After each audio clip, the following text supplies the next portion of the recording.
Hello மக்களே! நம்ம இன்னைக்கு பீலெஸ் பேட்டில் ஸ்பிரிட் அனிமோட 71 அப்புறம் 72வது எபிசோட பத்தி இந்த வீடியோவுல பார்க்க போறோம். போன எபிசோடோட எண்டிங்ல ஓயங்கோடைய அப்பா அவருடைய ஃபார்மேஷனை வர வச்சு எல்லாரோடைய கதையும் முடிக்கலான்னு ட்ரை பண்ணிட்டு இருப்பாரு. இப்ப அதிலிருந்து தான் எபிசோடு கண்டினியூ ஆகுது.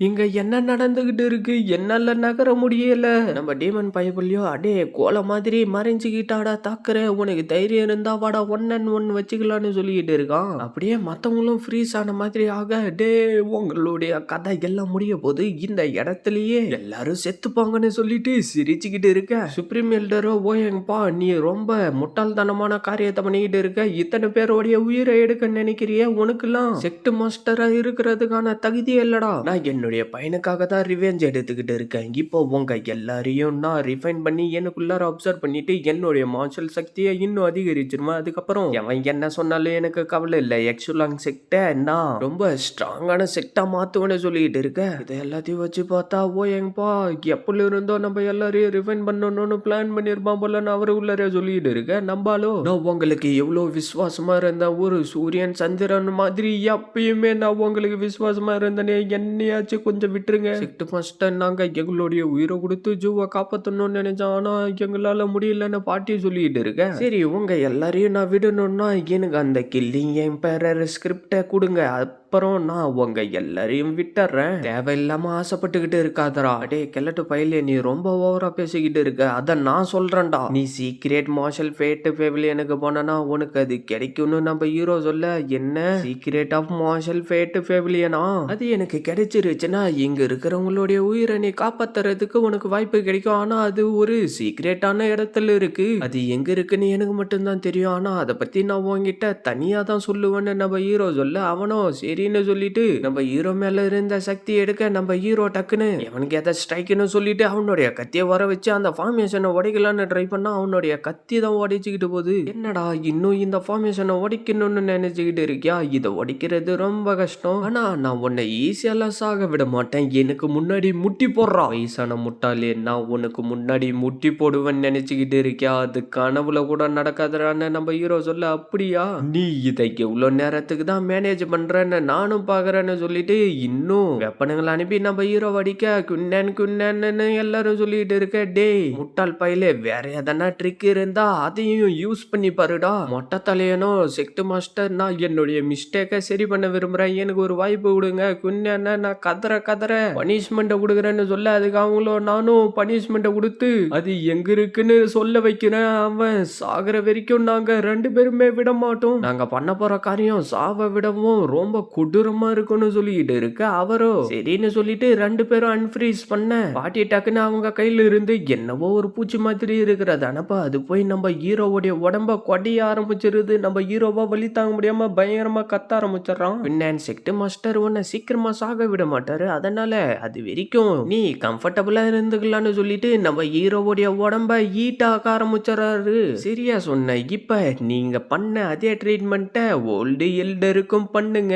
அவனை நான் தான் சாவடிச்சேன். என்ன பனிஷ்மெண்டா இருந்தாலும் எனக்கு கொடுங்கடா. உங்களுடைய எல்லா ஸ்கில்லையும் நான் பார்க்க விரும்புறேன். டே சின்ன பயலே என்னால உன்னை நசுக்க முடியாதுன்னு நினைச்சுக்கிட்டு இருக்கியா? நான் மட்டும் உன்னுடைய சோலை ரிஃபைன் பண்ணிட்டேன்னா அதுக்கப்புறம் உன்னால எதுவுமே பண்ண முடியாதுறான்னு சொல்லிட்டு அடிக்க போக திடீர்னு எங்க இருந்த ஒரு ஸ்வாடு வந்து அவனுடைய ஸ்பிரிச்சுவல் எனர்ஜியை தடுத்துருது. என்ன ஒரு நைஃபு என்னுடைய ஸ்பிரிச்சுவல் எனர்ஜியை தடுத்துருச்சா? ஆனா அவனால மட்டும்தான் அப்படி பண்ண முடியும். ஒருவேளை அவன் இன்னும் சாகலியா அப்படின்னு சொல்லிட்டு இருக்க. அவனுடைய ஃபார்மேஷன் பிரேக் ஆயிடுது. என்னுடைய டிசேபிளுங்க மேலேயே கை வைக்கிறதுக்கு உனக்கு எங்கிருந்து தைரியம் வந்துச்சு? என்ன கில்லர் எம்பரரா? இவருதான் என்ன கில்லர் எம்பரர் டேங்குஷானா? பரவாயில்ல விடுங்க. இதுக்கெல்லாம் நீங்க எனக்கு நன்றி அப்புறமா சொல்லிக்கலாம். சீனியர் பிரதர் ஃபைனலா நீங்க வந்துட்டீங்களா? நீங்க இந்த இடத்துக்கு வந்துட்டீங்கன்னா அப்படின்னா அதுன்னு சொல்லிட்டு இருக்க. அவரோ ஆமா எல்லாம் இப்ப சரியா தான் போய்கிட்டு இருக்க.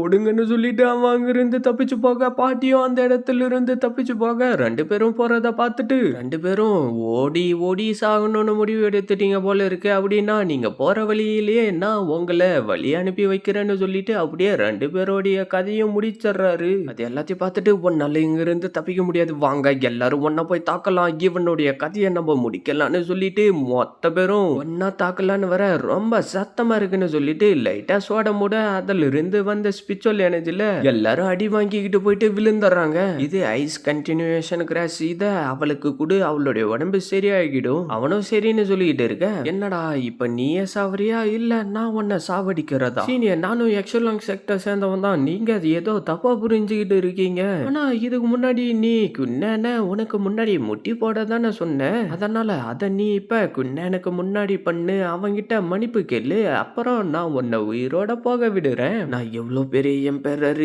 இந்த எறும்புக்கு முன்னாடி நான் முட்டி போடணுமா? என்னடா முட்டி போட முடியாதா?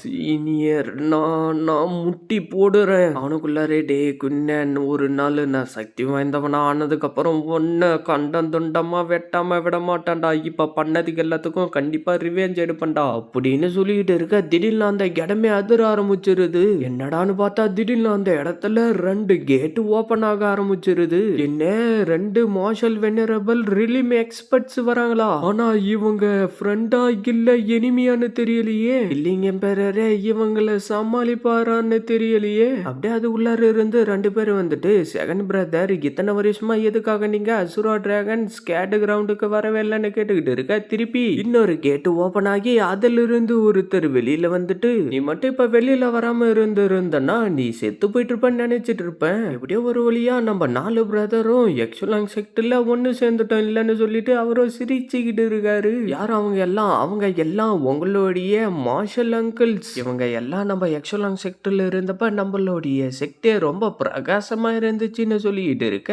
அவரும் நீங்க திருப்பி வந்திருக்கீங்கன்னா அந்த சக்சஸரை கண்டுபிடிச்சிட்டீங்களான்னு கேட்க, ஆமா செகண்ட் பிரதர் சீக்கிரமா சொல்லுங்க, யார் அந்த சக்சஸர், அந்த சுப்ரீம் ஜீனியஸ் யாருன்னு கேட்டுக்கிட்டு இருக்காரு. ஆமா நான் சக்சஸரா கண்டுபிடிச்சிட்டேன், ஆனா அவன் சுப்ரீம் ஜீனியஸ் கிடையாது. நீங்க என்ன ஜோக் பண்ணிக்கிட்டு இருக்கீங்களா? அவங்க சுப்ரீம் ஜீனியஸா இல்லனா எப்படி அவங்க அவளை காப்பாத்துவாங்க? இது என்னுடைய ஓன் டெசிஷன் தான். கண்டிப்பா அவன் போயிட்டு அவளை காப்பாத்திக்கிட்டு வருவான். இவனால எப்படி அதை செய்ய முடியும்னு அங்க இருக்கிறவங்க சொல்லிக்கிட்டு இருக்க. அவரும் இவன் ஏன்ஷியன் மார்ஷல் கல்டிவேட்டர் லெவல்ல இருக்கான், இவனுடைய கல்டிவேஷன் லெவல் ஒன்னும் அந்த அளவுக்கு மோசமா இல்லைன்னு சொல்லிக்கிட்டு இருக்காரு. ஆமா நம்மளுடைய பிரதர் எடுக்கிற முடிவு எப்பயும் தப்பாகாதுன்னு சொல்லிக்கிட்டு இருக்க. இல்ல குன்னன் வெறும் எல்லோ கிரேடு 9 லெவல்ல தான் இருக்கான்னு கோத்து விட்டுறான். என்ன எல்லோ கிரேடா? செகண்ட் பிரதர், இத்தனை வருஷமா நீ தேடிக்கிட்டு இருந்து இப்படிப்பட்ட ஒரு ஆளை கூட்டிக்கிட்டு வந்திருக்கியே, என்னால இதை ஏத்துக்கவே முடியலன்னு சொல்லிக்கிட்டு இருக்க. அவங்களோ இவன் வெறும் எல்லோ கிரேடு மார்ஷல் லெவல்ல தான் இருக்கான், கண்டிப்பா இவனால அவளை காப்பாற்றவே முடியாதுன்னு சொல்லிக்கிட்டு இருக்க. அவன் என்னடானா அவங்க கிட்ட வந்துட்டு, நீங்க 3 பேரும் என்ன பிளான் பண்ணிக்கிட்டு இருக்கீங்கன்னு தெரியாது, ஆனா நீங்க நினைக்கிறத கண்டிப்பா அந்த பையன் செய்யவே மாட்டான். அது மட்டும் இல்லாம இந்த செக்ட்ல இவ்வளோ பெரிய சம்பவம் நடந்ததுக்கே அந்த பையன் மட்டும்தான் காரணம். அது மட்டும் இல்லாம அவன் என்னுடைய பையனை சாவடிச்சுட்டு பெரிய பிரச்சனையை கொடுத்துக்கிட்டு இருக்கான், வேணும்னா அவனை கேட்டு பாருங்கன்னு சொல்ல அவனும் ஆமான்ற மாதிரி மண்டி ஆடிக்கிட்டு இருக்கான். செகண்ட் பிரதர், இந்த எறும்பு மாதிரி இருக்கிற பையன் எப்படி நம்மளுடைய ஜூனியர் சிஸ்டரா காப்பாத்துவான்? என்னுடைய சக்சஸரா நான் யாரை வேணும்னாலும் சூஸ் பண்ணுவேன், அதில் நீ தலையிடக்கூடாதுரா. ஒருவேளை நீ சண்டை போடணும்னு நினைச்சனா வாடா சண்டை போடலாம், நீங்க 2 பேரும் சீக்கிரமா குன்னனை இங்க இருந்து கூட்டிக்கிட்டு போங்கன்னு சொல்ல நம்ம ஹீரோவோ திடீர்னு சிரிச்சுக்கிட்டு இருந்துட்டு, என்ன எறும்பா? ரெஸ்பெக்டட் சீனியர்ஸ், நான் ஒன்னும் எறும்பு கிடையாது, என்னுடைய உண்மையான சக்தியை பாருங்கன்னு சொல்லிட்டு நம்ம ஹீரோ அப்படியே அவனுடைய காட் ஆஃப் வார் சோலை வெளியில வர வைக்க. என்ன மிஸ்டிக் கிரேடு மார்ஷல் சோலா? என்ன மிஸ்டிக் கிரேடு மார்ஷல் சோலா? இவன்கிட்ட எப்படி இந்த மிஸ்டிக் கிரேடு மார்ஷல் சோல் இருக்கு? இதோட இந்த எபிசோட் முடியுது ஃப்ரெண்ட்ஸ். மறக்காம வீடியோக்கு லைக் போட்டுட்டு ஃப்ரீயா இருக்கிற சப்ஸ்கிரைப் பட்டனை தட்டி விட்டுட்டு பெல் பட்டன் ஆள் கொடுத்துருங்க. அப்பதான் நான் இதுக்கப்புறம் போற வீடியோ எல்லாம் டக்குனு ஒன்று நோட்டிஃபிகேஷன்ல வரும். மறக்காம இந்த மாதிரி அனுப்பி பார்க்குற ஃப்ரெண்ட்ஸ்க்கும் வீடியோவை ஷேர் பண்றேங்க. நான் உங்க எல்லாரையும் அடுத்த வீடியோவில் பார்க்குறேன். See you guys.